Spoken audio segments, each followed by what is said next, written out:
and welcome back to our Scratch programming course. So, in this video, we will continue with the motion block and see some more blocks in Scratch. So, in the last video, we did the introduction to blocks and also saw some commonly used blocks in Scratch. So, today we'll continue and see some more blocks in Scratch. So, we will start with glide 1 seconds to x and y because before these all the blocks we had discussed about in the previous video. So before telling the use of glide 1 seconds to x and y, first I will take out this block, go to x and y.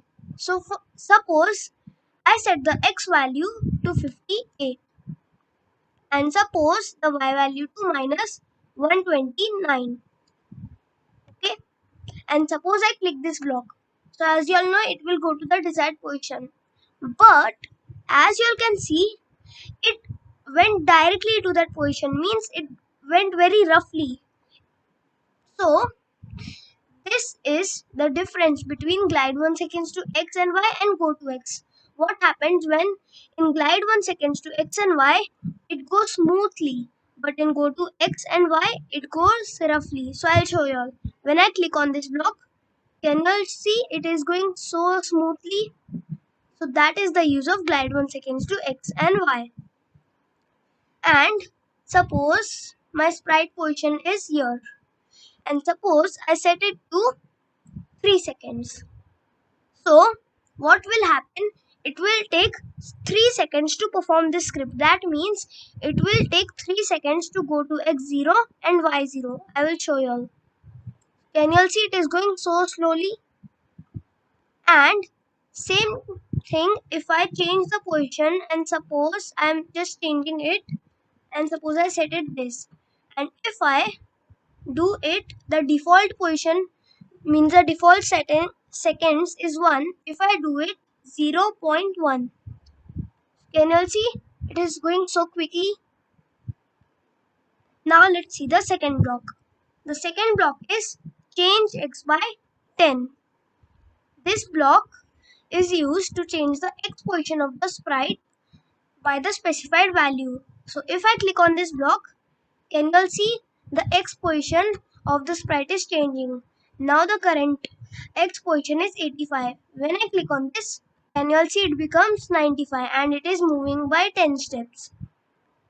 If I set it in the negative value, suppose minus 10, then it will go backward. Now the second block, set x to 0. So this block is used to set the x position of the sprite to a specified number.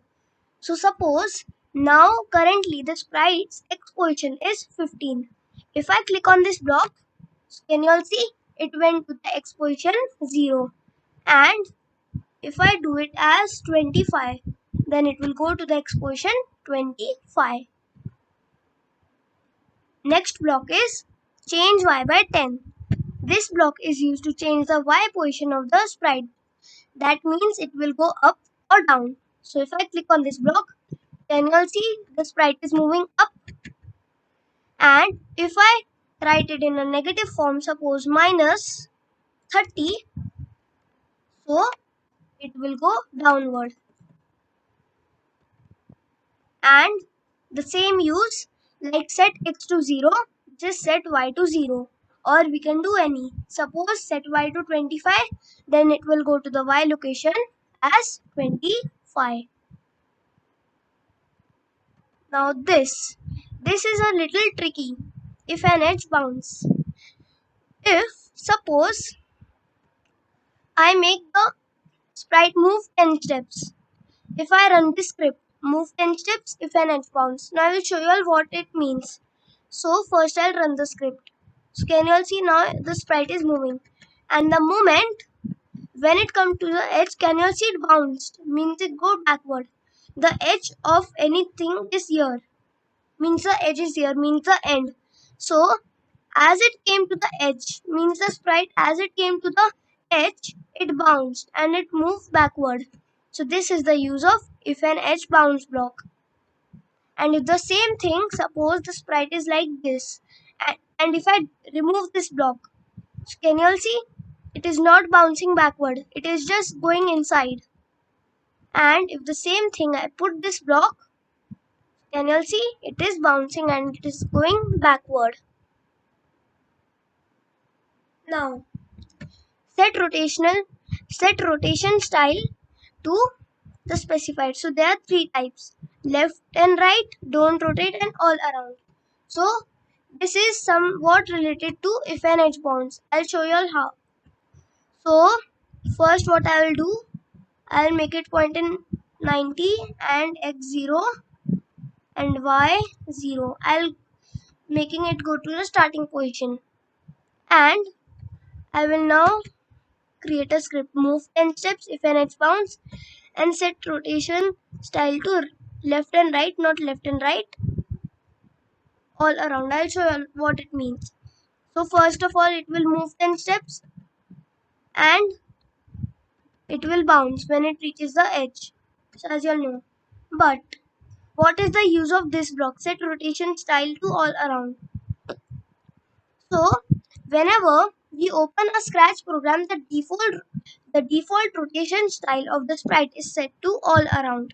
So when I change the rotation style, suppose I set the rotation style to left and right. So you will observe the change. Can you all see?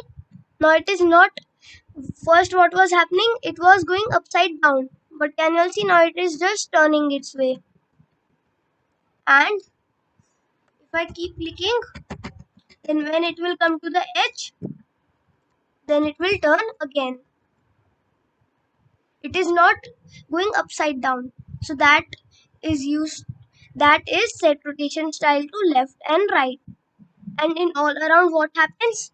It turns upside down, and in left right it comes on left to the right. It doesn't go upside down, it turns. And what is don't rotate? Don't rotate is when the sprite is to the edge, and when I do this, it will just go backward. No change will come in the sprite. It will not go upside down, nor it will turn.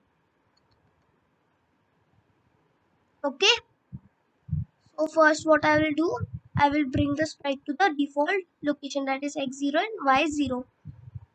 Now this is something different because it is something a variable. We will not learn variables in this video. We will learn variables later, but I will tell you all that what are variables. Variables are simply a container to store values. So this variable is x position. So can you all see a checkbox? If I click on here, can you all see? Here a variable appeared and it is showing the x position of sprite 1. What is the name of the sprite? This sprite, it's sprite 1. And what is its x position? Now it's 15. So can you all see, as I move the sprite, the x position is changing. So the x position is shown here and also it's shown here. And if I see the y position, and now I move the sprite, can you see both is moving because the location of the sprite is changing. So basically these contain the x and y position of the sprite. Now I'll show you all the second one. First I'll hide them. Direction. Direction means in which direction the sprite is pointing. Now currently the sprite is pointing to -90 direction. Now if suppose your point in direction, if I change it, suppose 0 and click it, can you all see? It changed. So it is showing sprite 1 direction is 0. So it basically shows the direction in which the sprite is pointing. So in the next video, we will start with the looks block and see some important blocks in the looks block. Thank you.